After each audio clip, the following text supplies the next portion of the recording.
The DCU from James Gunn and Peter Safran is not for everybody, just like the DCEU was not for everybody, just like the MCU is not for everybody. So now, co-head of DC Studios James Gunn explains why that's okay, and if it's not for you, he gets it, but also why maybe you should give it a chance.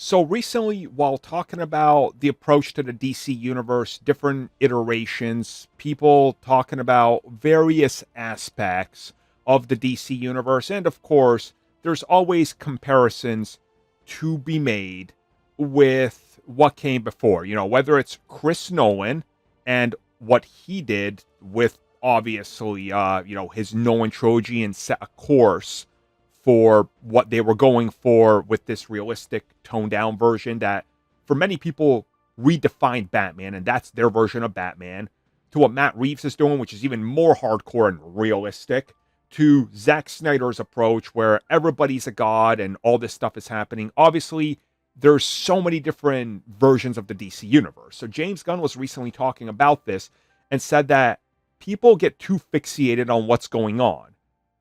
Does Batman have the yellow around his chest? That's their version. Wonder Woman has to be made from clay. That's their version.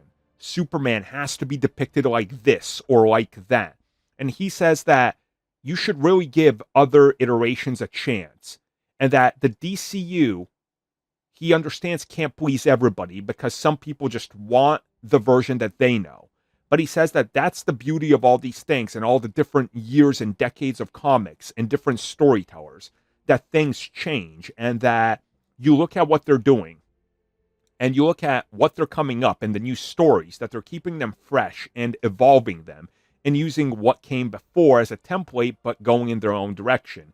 And he hopes that people find something in that to sort of look at it and latch onto it and make it their own as the stories continue to evolve and grow. And I agree with him. Again, at one point, I was stuck in the same old ways as well. You know, I didn't want anything to change from comics. I always admit that now. I was wrong. I wanted to be just like the comics. I was wrong. Simple, see? Human. I can agree. I was wrong. That's cool.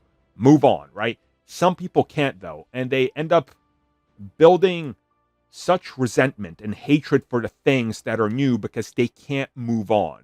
You know, I see this constantly in some of the fandoms I'm in, especially ones that are somehow literally like the most toxic people around, and they just can't move on. Whether it's the Star Wars original fans that are now in like their 50s and 60s that are toxic, or the prequel fans, which are in their 30s and 40s and toxic, or it even reaches out to like the Ninja Turtle fandom, and like the He-Man fandom has people that are like, nothing can be different than the original comics, and they will just straight up hate and pick fights with the people that like the cartoons. And it's like, guys, there's different interpretations. Let's just enjoy what it is and enjoy new stories. I'm telling you right now, if they were to reboot the MCU and just say, screw it, we're going to do it exactly like the comics. Exactly like it. We're not going to deviate at all. That's the day that I stop watching Marvel forever. Thank you for checking out that video, and thank you for your continued support. Feel free to like, share, subscribe, do whatever you will, and if you're so inclined and would like some additional content from us, which includes unfiltered content and bonus discussions, we do offer exclusively in our member section. We hope to see you there. So thank you for watching and have a good one.